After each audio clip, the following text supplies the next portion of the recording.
मनीष सिसोदिया और दुष्यंत चौटाला, दो हमारे साथ मेहमान और आ गए। दुष्यंत चौटाला हरियाणा के उप मुख्यमंत्री हैं और मनीष सिसोदिया दिल्ली के उप मुख्यमंत्री हैं। आप दोनों का स्वागत है।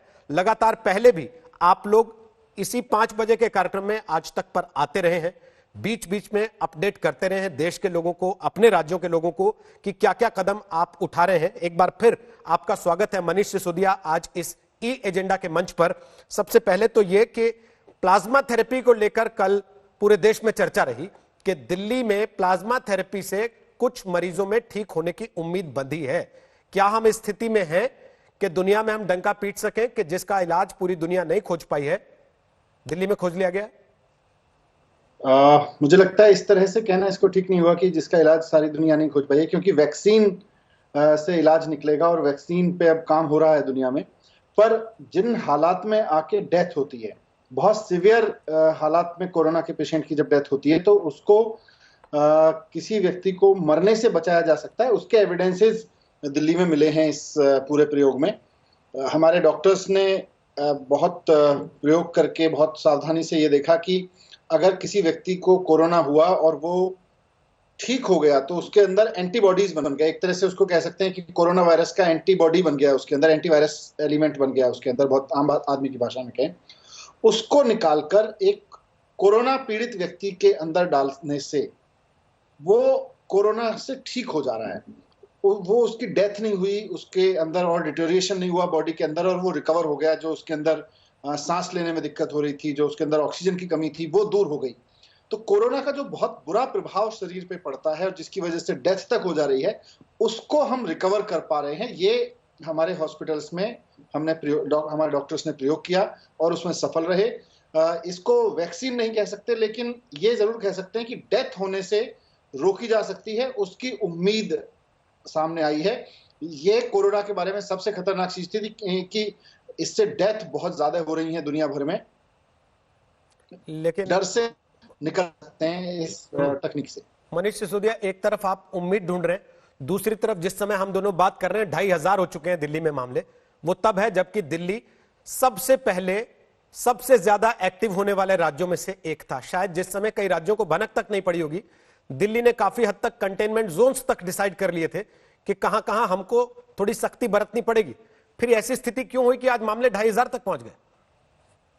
क्योंकि कोरोना का अपना कैरेक्टर है रोहित, और ये एक दूसरे से फैलता चला जाता है। कंटेनमेंट जोन में ही अब ज्यादातर मामले सामने आ रहे हैं। कल जो 138 मामले जो सामने आए, उसमें से भी ज्यादातर कंटेनमेंट जोन के अंदर ही हैं। और कंटेनमेंट जोन बनाने का मकसद भी यही था कि अगर कोई हिडन पेशेंट है कोरोना का, जिसको अभी हम पकड़ नहीं पाए हैं, जिसको हम पहचान नहीं पाए हैं, और उसकी वजह से अगर कोरोना फैलता है तो वो उस जोन से बाहर ना जाए।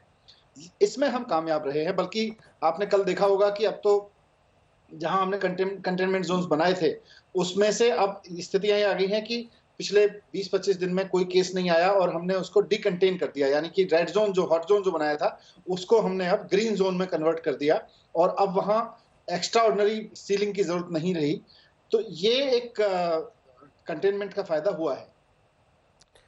लेकिन इस सारी परिस्थिति में लॉकडाउन कामयाब हुआ, आपको लगता है, या केवल नाम का लॉकडाउन रह गया? कामयाब हुआ। आज दिल्ली में जो आपने 2500 केसेस का जिक्र किया, उसमें जिस तेजी से वो बढ़ सकता था, जितना खतरा था, उसके मुकाबले काफी कंट्रोल में रहा है। 53 डेथ हुई हैं, क्योंकि समय रहते कोरोना के पेशेंट्स को पहचाना जा सका, उसको बहुत अफरा तफरी और बहुत आउट ऑफ कंट्रोल नहीं हुआ। तो 53 डेथ हुई हैं, ये अपने आप में एक सिग्निफिकेंट रेशो है। हालांकि एक भी डेथ बहुत मायने रखती है हम सब के लिए, लेकिन फिर भी जो इंटरनेशनल एक्सपीरियंस है उसके मुकाबले देखा जाए तो ये एक राहत भरी खबर है कि यहाँ डेथ का आंकड़ा उतना खतरनाक स्तर पे नहीं पहुंचा। 857 लोग ठीक भी हो गए हैं इन 2500 लोगों में से। तो ये कहीं ना कहीं लॉकडाउन का ही असर है, इन कंटेनमेंट जोन बनाने का, और लॉकडाउन का ही असर है कि कोरोना एक तरह से कंट्रोल्ड स्थिति में है देश में। लेकिन लॉकडाउन कामयाब रहा कि नहीं, ये नहीं आप बता रहे हैं। आप ये कह रहे हैं कि कंटेनमेंट इसलिए हो पाया क्योंकि लॉकडाउन हुआ। उसके बावजूद हम लगातार तस्वीरें देखते रहे मनीष जी, जिसपे आप लोगों को भी बुरा लगा कि सारी कोशिश के बावजूद लोग बाहर निकलने से मान नहीं रहे। ठीक है, दफ्तर जाने वालों को आपने घर बैठा लिया, लेकिन गलियों के अंदर, मोहल्लों के अंदर वो लॉकडाउन उस तरीके से नहीं हो पा रहा। उसकी वजह क्या है? लोगों को समझा पाने में नाकामी है रोहित, कोई भी व्यक्ति इस बात के लिए कभी तैयार नहीं है, ना सरकारें, ना व्यक्ति, ना परिवार, कि उनको 24 घंटे घर में बिठा दिया जाए। तो कहीं ना कहीं वो एंजाइटी होती है और उसकी वजह से लोग गलियों में निकल के आते हैं। फिर हमारी पुलिस का, हमारे अथॉरिटीज का काम यह है कि उनको फिर रिक्वेस्ट करें, मेडिकल एडवाइजेस जारी करें, वो सब करते रहें। मैं कामयाब इसलिए कह रहा हूं लॉकडाउन को कि लॉकडाउन की वजह से हालात बहुत नियंत्रण में रहे, वरना ये स्थितियां हो सकती थी जैसा न्यूयॉर्क जैसे शहरों में हमने देखा, या और भी दुनिया के बड़े शहरों में देखा, कि वहां मेडिकल सिस्टम सारा चरमरा गया, एडमिनिस्ट्रेशन सारा चरमरा गया। आज फॉर्चुनेटली हम इस बुरी स्थिति में नहीं हैं, तो इसलिए क्योंकि लॉकडाउन कामयाब रहा। फिर भी कहीं कहीं ऐसी चीजें निकल के आई जहां लोग घरों से बाहर निकले, अनवांटेड तरीके से निकले, उनको भी रोका गया है, वहां भी एक्शन भी लिया गया है। इसीलिए कंटेनमेंट जोन बनाए गए कि जहां ज्यादा खतरा था वहां एकदम और एग्रेसिव तरीके से सीलिंग कर दी जाए ताकि लोग बिल्कुल बाहर ना निकले। और लोगों ने पालन किया, इसीलिए अब उनको रेड जोन को ग्रीन जोन में बदलने का अवसर भी आया है। मनीष जी, हम चाहते हैं आप हमारे साथ रहें क्योंकि आपका पड़ोसी राज्य है हरियाणा, और हरियाणा के उप मुख्यमंत्री हैं दुष्यंत चौटाला। वो पिछले कुछ देर से आपकी बातों को सुन रहे थे और मैं चाहता हूं कि हरियाणा और दिल्ली दोनों राज्यों के उप मुख्यमंत्री जब एक साथ मौजूद हैं तो कम से कम देश के लोगों को यह पता लगे, खासतौर पर जो दिल्ली से हरियाणा, हरियाणा से दिल्ली आवागमन होता है, उसको सुचारू बनाए रखने के लिए जिन लोगों को यह लगता है कि हमारा माल पता नहीं आ जा पाएगा कि नहीं, ट्रक बॉर्डर्स पे रोक लिए जाएंगे, उनको दिक्कत तो नहीं होगी, उनको वो चीजें समझ में आए, उनको समाधान मिल जाए, आप दोनों एक साथ देश के सामने अपनी अपनी बात रखें। दुष्यंत चौटाला, अगर मुझे सुन पा रहे हैं आप तो स्वागत है आपका ई एजेंडा आज तक में। दुष्यंत, मेरी आवाज आप तक आ रही है? दुष्यंत आ रही है रोहित जी। जी, दुष्यंत जी, सबसे पहला सवाल मेरा यह है जो मैं मनीष जी से भी पूछना चाहता था, लेकिन पहले आपसे पूछ रहा हूं, क्या आप लॉकडाउन बढ़ाने के पक्ष में? क्योंकि हर आदमी अब यही पूछता है कि साहब और तो नहीं बढ़ेगा लॉकडाउन। रोहित जी, आज की जो स्थिति है, मैं मानता हूँ हरियाणा ने बड़े कंट्रोल तरीके से इसको लड़ा भी है कोरोना की महामारी से। हमारे रिकवरी रेट भी अबव 65% है। मगर जिस तरह के हालात दिल्ली में है और पिछले 2 दिनों से सोनीपत में, झज्जर में, फरीदाबाद में हमारे नए केसेस जो आए हैं, उनकी तमाम हिस्ट्री, कोई पुलिसकर्मी दिल्ली जाके आया है, ड्यूटी करके आया, इस तरीके से जो कम्युनिटी ट्रांसमिशन की हम बात कर रहे थे उसकी और कहीं ना कहीं दिखाई दे रहा है, जहां लोग कैरियर बनकर दूसरी जगह जाकर इसको स्प्रेड कर आ रहे हैं। मगर प्रॉपर लॉकडाउन खोलने के पक्ष में तो शायद आज देश का कोई भी व्यक्ति नहीं होगा, मगर फेस्ड लॉकडाउन खोलने के पक्ष में तमाम व्यक्ति हैं। आज हमने इंडस्ट्री को वापस नॉर्मल लाइफ पे लाने का काम किया। लगभग 15,000 के आसपास हमारी इंडस्ट्रियल लेबर आज अपनी फैक्ट्रियों में वापस काम पे जा रही है। जो हमारे ग्रीन एरियाज है, 8 जिले हमारे कोरोना मुक्त है, कहीं ना कहीं उसके अंदर हमें लाइफ को बैक टू नॉर्मल लाना पड़ेगा। और आज जिस तरीके से MHA के गाइडलाइंस आए हैं, हमें थोड़ी थोड़ी चीज़ों को खोलना पड़ेगा और देखते 3 तारीख तक क्या होगा। अगर 3 तारीख तक परिस्थितियाँ और सुधरती है, जिस प्रकार से हरियाणा प्रदेश के अंदर 274-75 केसेज में से लगभग 175 केस रिकवर हो चुके, अभी 93 अंडर ऑब्जर्वेशन है। मैं मानता हूं अगर वो हम हरियाणा को कोरोना नेगेटिव बनाएंगे तो with in state, with in inter district जो ट्रांसपोर्टेशन है उसको हम शायद खोल पाए आने वाले समय में। मनीष सिसोदिया, लॉकडाउन बढ़ाना चाहते हैं कि खोल देना चाहते हैं? देखिए, 3 तारीख के बाद क्या होगा इसको अभी से आकलन करना मुझे लगता है ठीक नहीं है, क्योंकि 3 तारीख तक बहुत कुछ अच्छा भी हो सकता है और फिर हो सकता है बिल्कुल जरूरत ना पड़े या स्टैगर्ड तरीके से खोलने की जरूरत पड़े। आज आप मुझसे पूछें कि आज लॉकडाउन खत्म करना है, आज तो स्थितियां नहीं है, लेकिन 3 तारीख को खत्म करना होगा कि नहीं होगा, ये शायद 1 या 2 तारीख की जो केसेस होंगे, जो कंटेनमेंट जोन होंगे दिल्ली में, उन सब की स्थिति को देख के ही रोहित कुछ कहा जा सकेगा। आज कहना ठीक नहीं है। गृह मंत्रालय ने कल गाइडलाइन दे दी कुछ इलाकों को, कुछ दुकानों को, कुछ बाजारों को खोलने की। बहुत कंफ्यूजन रहा उसकी वजह से। क्या आप लोगों ने क्लैरिफाई किया है अपने इलाकों में लोगों को कि क्या खोल सकते हैं क्या नहीं? नहीं, उसका हमारे ऑफिसर्स सारा रिव्यू कर रहे हैं एक एक चीज का। गृह मंत्रालय की काफी सारी गाइडलाइंस आई हैं और दिल्ली में जो भी हमने स्टेप्स उठाए हैं वो सब के सब गृह मंत्रालय के आदेश पे ही उठाए हैं। लॉकडाउन से संबंधित हो या मार्केट्स के बारे में हो, एसेंशियल आइटम्स के बारे में हो, ये सब के सब गृह मंत्रालय के आदेश पे ही हुआ है, भारत सरकार के आदेश पे ही हुआ है। तो भारत सरकार के आदेश को कहाँ किस रूप में लागू करना है, इस पर अभी इस वक्त जब हम बात कर रहे हैं, हमारे ऑफिसर्स इस पे सारी चर्चा कर रहे हैं और हो सकता है शाम तक कुछ इस बारे में अनाउंसमेंट करें या कोई उसके एनालिसिस करके दें। तो ये अभी तय नहीं हुआ दिल्ली में क्या खुल सकता है क्या नहीं? नहीं, गृह मंत्रालय का, भारत सरकार का जो आकलन है वो कोई अलग नहीं है। जो हमने डेटा दिया है उसी के बेस पे है, या वो उनका अपना डेटा, हमारा डेटा सब एक ही है, उसके बेस पे ही है। तो जो भी डिसीजन होगा भारत सरकार से बात करके भारत सरकार पे ही होगा। लेकिन एग्जैक्टली अभी मेरे लिए कुछ मैं कहने की स्थिति में नहीं हूं। जो भी अनाउंसमेंट होगी, जो भी आपको निर्णय होंगे, वो आपको अवगत करा दिए जाएंगे थोड़ी देर में। दुष्यंत जी, क्या खुलेगा क्या नहीं, हरियाणा तय कर पाया अभी तक?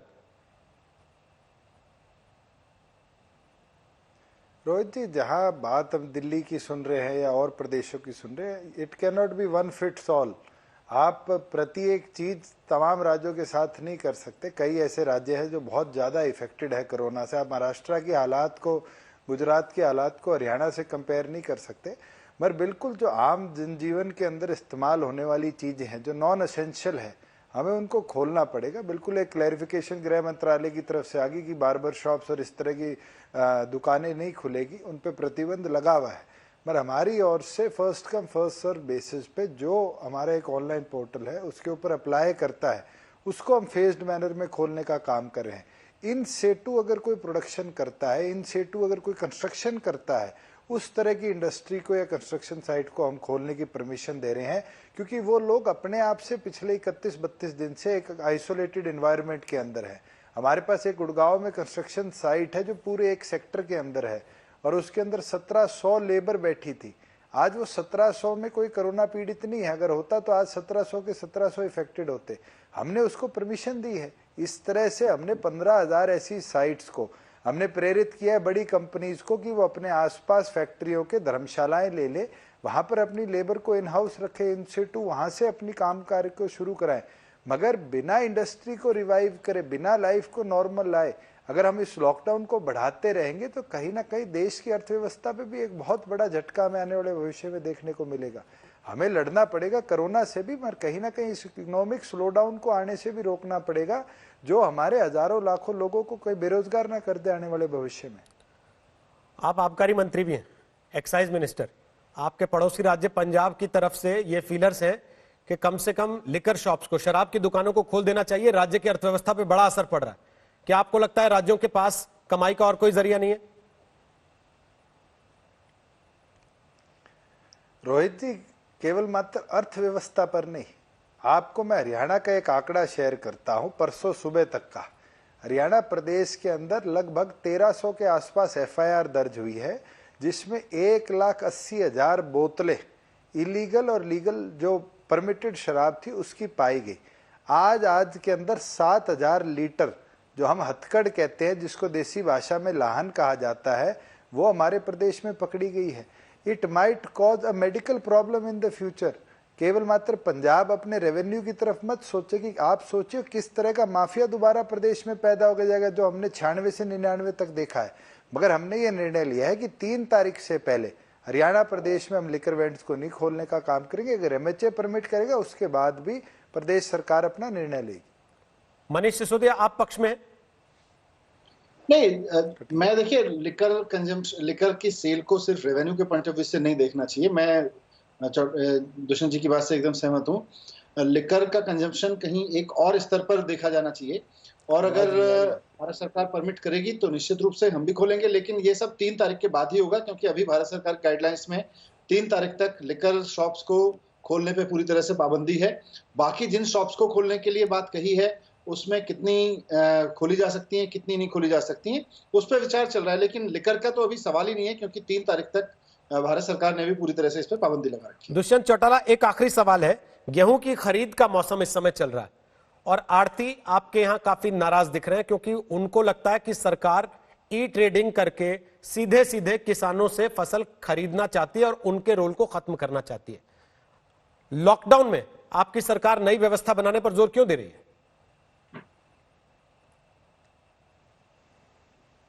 शायद दुष्यंत तक हमारी आवाज नहीं पहुंच रही है। बहरहाल बहुत बहुत शुक्रिया दुष्यंत चौटाला और मनीष सिसोदिया, आप दोनों का आज तक पर आने के लिए।